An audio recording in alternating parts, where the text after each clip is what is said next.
ओम शांति। 26 नवंबर 2025 के ईश्वरीय महावाक्य। पहले सुनते हैं मुरली के मुख्य पॉइंट्स। आज बाबा ने एक विशेष खबरदारी देते हुए कहा कि बच्चे, तुम्हें कभी भी कोई नॉवेल्स आदि नहीं पढ़ना है। फिल्मों की कहानियां सुनना या पढ़ना ये सब बेकायदे हैं। तुम्हारा काम ही है एक दो को सावधान करना। पढ़ाने वाले टीचर में देह अभिमान नहीं होना चाहिए। टीचर भी स्टूडेंट का सर्वेंट होता है। फिर बाबा ने कहा, तुम्हारे दिल में बड़ा उमंग और खुशी रहनी चाहिए कि हम आत्माएं भगवान के बच्चे हैं, वही हमें पढ़ाते हैं। बाबा हमको नैनों पर बिठाकर ले जाएंगे। अब इस छीछी दुनिया में हमको नहीं रहना है। अपनी जांच करो कि याद की यात्रा से हम तमो प्रधान से सतो प्रधानता की तरफ कितना आगे बढ़े हैं। और लास्ट में बाबा ने कहा, तुम्हें सर्विस का शौक रहना चाहिए, मेहनत करनी है, सबको पैगाम देने की युक्ति रचनी है। नशे से बताना चाहिए कि हम एक शिव बाबा के सिवाय और किसको याद नहीं करते। उनको याद करने से ही पाप कटेंगे। और अब सुनते हैं महावाक्यों को विस्तार से। मुरली का सार। मीठे बच्चे, तुम अभी वर्ल्ड सर्वेंट हो। तुम्हें किसी भी बात में देह अभिमान नहीं आना चाहिए। प्रश्न, कौन सी एक आदत ईश्वरीय कायदे के विरुद्ध है जिससे बहुत नुकसान होता है? उत्तर, कोई भी फिल्मी कहानियां सुनना व पढ़ना, नॉवेल्स पढ़ना, यह आदत बिल्कुल बेकायदे है। इससे बहुत नुकसान होता है। बाबा की मना है, बच्चे तुम्हें ऐसी कोई किताबें नहीं पढ़नी है। अगर कोई बीके ऐसी पुस्तकें पढ़ता है तो तुम एक दो को सावधान करो। गीत, मुखड़ा देख ले प्राणी जरा दर्पण में, कितने पाप कितने पुण्य तेरे जीवन में। ओम शांति। मीठे मीठे रूहानी बच्चों प्रति रूहानी बाप कहते हैं, अपनी जांच करो कि याद की यात्रा से हम तमो प्रधान से सतो प्रधान तरफ कितने आगे बढ़े हैं। क्योंकि जितना जितना याद करेंगे उतना पाप कटते जाएंगे। अब यह अक्षर कहाँ कोई शास्त्र आदि में लिखे हुए नहीं हैं, क्योंकि जिसने धर्म स्थापन किया उसने जो समझाया उसके शास्त्र बने हुए हैं, जो फिर बैठ लिखते हैं, पुस्तक की पूजा करते हैं। अब यह भी समझने की बात है, जबकि यह लिखा हुआ है, देह सहित देह के सर्व संबंध छोड़ अपने को आत्मा समझो। बाप याद दिलाते हैं, तुम बच्चे पहले पहले अशरीरी आए थे, वहां तो पवित्र ही रहते हैं। मुक्ति जीवन मुक्ति में पतित आत्मा कोई जा नहीं सकती। वह है निराकारी निर्विकारी दुनिया। इसको कहा जाता है साकारी विकारी दुनिया। फिर सतयुग में यही निर्विकारी दुनिया बनती है। सतयुग में रहने वाले देवताओं की तो बहुत महिमा है। अब बच्चों को समझाया जाता है, अच्छी रीति धारण कर औरों को समझाओ। तुम आत्माएं जहां से आई हो पवित्र ही आई हो, फिर यहां आकर अपवित्र भी जरूर होना है। सतयुग को वाइसलेस वर्ल्ड, कलयुग को विशियस वर्ल्ड कहा जाता है। अब तुम पतित पावन बाप को याद करते हो कि हमको पावन वाइसलेस बनाने आप विशियस दुनिया विशियस शरीर में आओ। बाप खुद बैठ समझाते हैं, ब्रह्मा के चित्र पर ही मूंझते हैं कि दादा को क्यों बिठाया है। समझाना चाहिए, यह तो भागीरथ है। शिव भगवान वाच है, यह रथ मैंने लिया है, क्योंकि मुझे प्रकृति का आधार जरूर चाहिए, नहीं तो मैं तुमको पतित से पावन कैसे बनाऊं। रोज पढ़ाना भी जरूर है। अब बाप तुम बच्चों को कहते हैं, अपने को आत्मा समझ मामेकम याद करो। सभी आत्माओं को अपने बाप को याद करना है। श्री कृष्ण को सभी आत्माओं का बाप नहीं कहेंगे, उनको तो अपना शरीर है। तो यह बाप बहुत सहज समझाते हैं। जब भी किसी को समझाओ तो बोलो, बाप कहते हैं तुम अशरीरी आए, अब अशरीरी बनकर जाना है। वहां से पवित्र आत्माएं ही आती हैं। भल कल कोई आते तो भी पवित्र हैं, तो उनकी महिमा जरूर होगी। सन्यासी, उदासी, गृहस्थी जिनका नाम होता है, जरूर उनका यह पहला जन्म है ना। उनको आना ही है धर्म स्थापन करने। जैसे बाबा गुरु नानक के लिए समझाते हैं, अब गुरु अक्षर भी कहना पड़ता है, क्योंकि नानक नाम तो बहुतों का है ना। जब किसकी महिमा की जाती है तो उस मतलब से कहा जाता है, ना कहें तो अच्छा नहीं। वास्तव में बच्चों को समझाया है, गुरु कोई भी है नहीं सिवाय एक के, जिसके नाम पर ही गाते हैं सतगुरु अकाल। वह अकाल मूर्त है, अर्थात जिसको काल न खाए, वह है आत्मा। तब यह कहानियां आदि बैठ बनाई हैं। फिल्मी कहानियों की किताब, नॉवेल्स आदि भी बहुत पढ़ते हैं। बाबा बच्चों को खबरदार करते हैं, तुम्हें कभी भी कोई नॉवेल आदि नहीं पढ़ना है। कोई कोई को आदत होती है, यहाँ तो तुम सौभाग्यशाली बनते हो। कोई बीके भी नॉवेल्स पढ़ते हैं। इसलिए बाबा सब बच्चों को कहते हैं, कभी भी किसको नॉवेल पढ़ता देखो तो झट उठाकर फाड़ दो, इसमें डरना नहीं है। हमको कोई श्राप ना दे व गुस्सा ना करे, ऐसी कोई बात नहीं। तुम्हारा काम है एक दो को सावधान करना। फिल्म की कहानियां सुनना या पढ़ना बेकायदे हैं।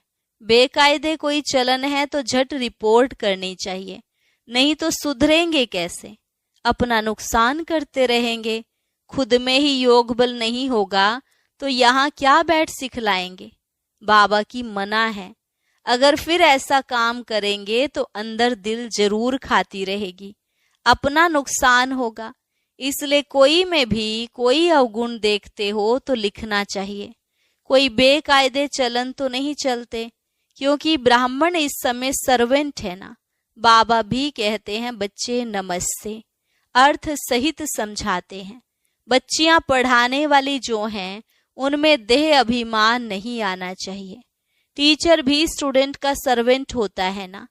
गवर्नर आदि भी चिट्ठी लिखते हैं, नीचे सही करेंगे आई एम ओबीडिएंट सर्वेंट, बिल्कुल सम्मुख नाम लिखेंगे। बाकी क्लर्क लिखेगा अपने हाथ से, कभी अपनी बड़ाई नहीं लिखेंगे। आजकल गुरु तो अपने आप को आप ही श्री श्री लिख देते। यहाँ भी कोई ऐसे हैं श्री फलाना लिख देते हैं। वास्तव में ऐसे भी लिखना नहीं चाहिए। न फीमेल श्रीमती लिख सकती है। श्रीमत तब मिले जब श्री श्री स्वयं आकर मत देवें। तुम समझा सकते हो कि जरूर कोई की मत से यह देवता बने हैं ना। भारत में किसको भी यह पता नहीं है कि यह इतना ऊंच विश्व के मालिक कैसे बने। तुमको तो यही नशा चढ़ना चाहिए। यह एम ऑब्जेक्ट का चित्र सदैव छाती से लगा होना चाहिए। किसको भी बताओ हमको भगवान पढ़ाते हैं, जिससे हम विश्व का महाराजा बनते हैं। बाप आए हैं इस राज्य की स्थापना करने। इस पुरानी दुनिया का विनाश सामने खड़ा है। तुम छोटी छोटी बच्चियां तोतली भाषा में किसको भी समझा सकती हो। बड़े बड़े सम्मेलन आदि होते हैं, उनमें तुमको बुलाते हैं, यह चित्र तुम ले जाओ और बैठकर समझाओ। भारत में फिर से इन्हों का राज्य स्थापन हो रहा है। कहाँ भी भरी सभा में तुम समझा सकते हो। सारा दिन सर्विस का ही नशा रहना चाहिए। भारत में इनका राज्य स्थापन हो रहा है। बाबा हमको राजयोग सिखला रहे हैं। शिव भगवान उवाच, हे बच्चों, तुम अपने को आत्मा समझ मुझे याद करो तो तुम यह बन जाएंगे 21 पीढ़ी के लिए। दैवी गुण भी धारण करने हैं। अभी तो सबके आसुरी गुण हैं। श्रेष्ठ बनाने वाला तो एक ही श्री श्री शिव बाबा है। वही ऊंच ते ऊंच बाप हमको पढ़ाते हैं। शिव भगवान उवाच, मन मना भव। भागीरथ तो मशहूर है। भागीरथ को ही ब्रह्मा कहा जाता है। जिसको महावीर भी कहते हैं। यहाँ देलवाड़ा मंदिर में बैठे हुए हैं ना, जैनी आदि जो मंदिर बनाने वाले हैं, वह कोई भी जानते थोड़े ही हैं। तुम छोटी छोटी बच्चियां कोई से भी विजिट ले सकती हो। अभी तुम बहुत श्रेष्ठ बन रहे हो। यह भारत की एम ऑब्जेक्ट है ना, कितना नशा चढ़ना चाहिए। यहाँ बाबा अच्छी रीति नशा चढ़ाते हैं।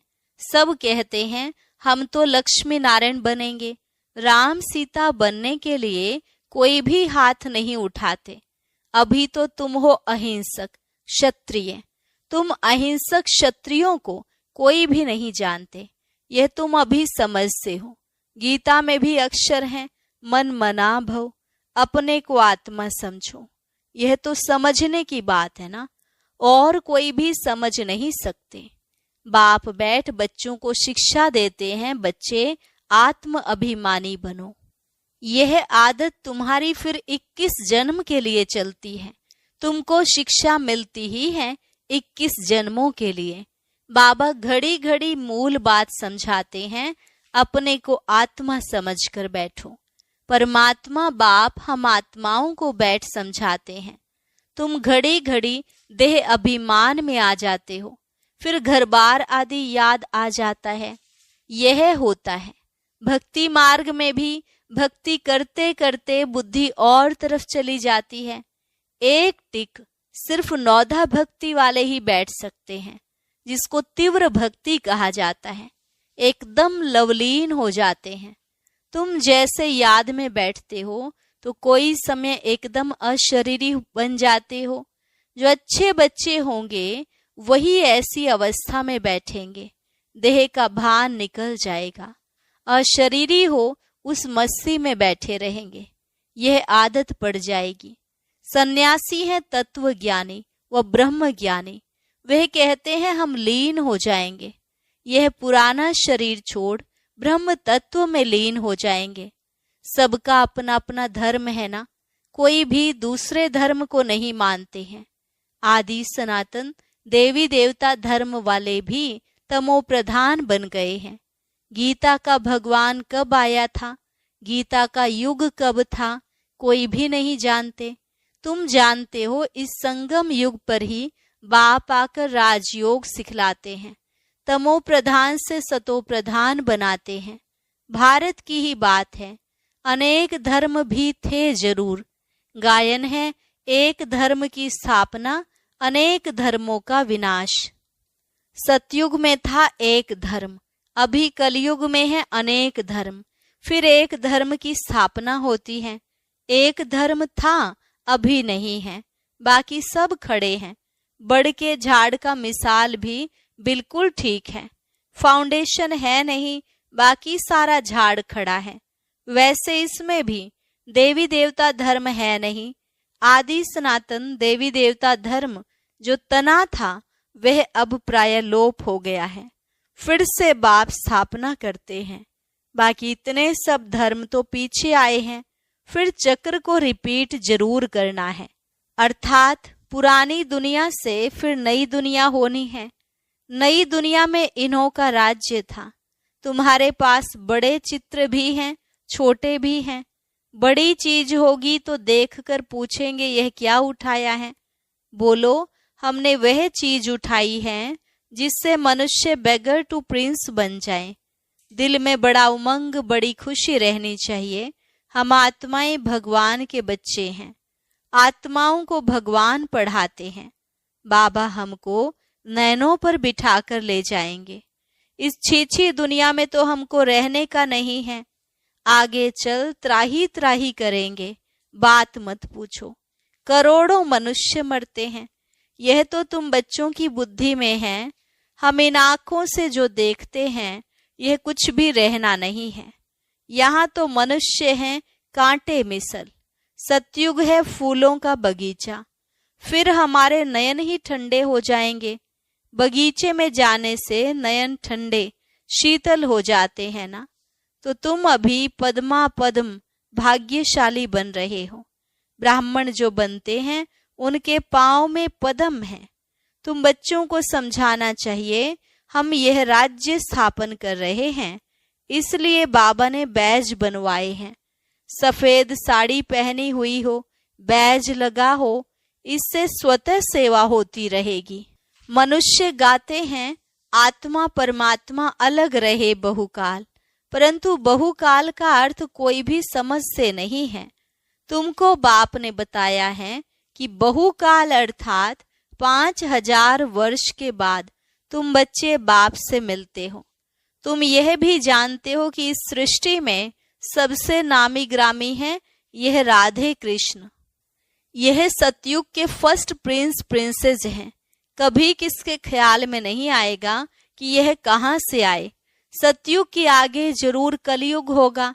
उन्होंने क्या कर्म किए जो विश्व के मालिक बने। भारतवासी कोई इन्हों को विश्व का मालिक नहीं समझते हैं। इनका जब राज्य था तो भारत में और कोई धर्म नहीं था। अभी तुम बच्चे जानते हो बाप हमको राजयोग सिखा रहे हैं। हमारी एम ऑब्जेक्ट यह है। भल मंदिरों में उन्हों के चित्र आदि हैं, परंतु यह थोड़े ही समझते हैं कि इस समय यह स्थापना हो रही है। तुम्हारे में भी नंबरवार समझते हैं, कोई तो बिल्कुल ही भूल जाते हैं। चलन ऐसी होती है जैसे पहले थी। यहाँ समझते तो बहुत अच्छा है, यहाँ से बाहर निकले खलास। सर्विस का शौक रहना चाहिए। सबको यह पैगाम देने की युक्ति रचें। मेहनत करनी है। नशे से बताना चाहिए। शिव बाबा कहते हैं मुझे याद करो तो पाप मिट जाएंगे। हम एक शिव बाबा के सिवाय और किसको याद नहीं करते हैं। अच्छा, मीठे मीठे सिकिलधे बच्चों प्रति मात पिता बाप दादा का याद प्यार और गुड मॉर्निंग। रूहानी बाप की रूहानी बच्चों को नमस्ते। रूहानी बच्चों की रूहानी बाप दादा को नमस्ते नमस्ते, गुड मॉर्निंग। शुक्रिया बाबा, शुक्रिया। धारणा के लिए मुख्य सार। एम ऑब्जेक्ट का चित्र सदा साथ रखना है। नशा रहे कि अभी हम श्रीमत पर विश्व का मालिक बन रहे हैं। हम ऐसे फूलों के बगीचे में जाते हैं जहां हमारे नयन ही शीतल हो जाएंगे। दूसरी पॉइंट, सर्विस का बहुत बहुत शौक रखना है। बड़े दिल व उमंग से बड़े बड़े चित्रों पर सर्विस करनी है। बेगर टू प्रिंस बनाना है। वरदान, कर्मों की गति को जान, गति सदगति का फैसला करने वाले, मास्टर दुख हरता सुख करता भव। कर्मों की गति को जान, गति सदगति का फैसला करने वाले, मास्टर दुख हरता सुख करता भव। अभी तक अपने जीवन की कहानी देखने और सुनाने में बिजी नहीं रहो, बल्कि हरेक के कर्म की गति को जान, गति सदगति देने के फैसले करो। मास्टर दुख हरता सुख करता का पार्ट बजाओ। अपनी रचना के दुख अशांति की समस्या को समाप्त करो। उन्हें महादान और वरदान दो। खुद फैसिलिटीज सुविधाएं ना लो, अब तो दाता बनकर दो। यदि सैल्वेशन के आधार पर स्वयं की उन्नति व सेवा में अल्पकाल के लिए सफलता प्राप्त हो भी जाए तो भी आज महान होंगे, कल महानता की प्यासी आत्माएं बन जाएंगे। स्लोगन, अनुभूति ना होना युद्ध की स्टेज है, योगी बनो योद्धे नहीं। अनुभूति ना होना युद्ध की स्टेज है, योगी बनो योद्धे नहीं। अव्यक्त इशारा, अशरीरी व विदेही स्थिति का अभ्यास बढ़ाओ। जैसे ब्रह्मा बाप अव्यक्त बन विदेही स्थिति द्वारा कर्मातीत बने, तो अव्यक्त ब्रह्मा की विशेष पालना के पात्र हो। इसलिए अव्यक्त पालना का रिस्पोंड विदेही बनकर दो। सेवा और स्थिति का बैलेंस रखो। विदेही माना देह से न्यारा। स्वभाव संस्कार कमजोरियां सब देह के साथ हैं, और देह से न्यारा हो गया तो सबसे न्यारा हो गया। इसलिए यह ड्रिल बहुत सहयोग देगी। इसमें कंट्रोलिंग पावर चाहिए। ओम शांति। अक्सर मुरलियों में बाबा कई कहानियों का जिक्र करते हैं। उनमें से एक कहानी को आज हम सुनेंगे। उसके लिए ऊपर दिए गए बॉक्स पर क्लिक करें।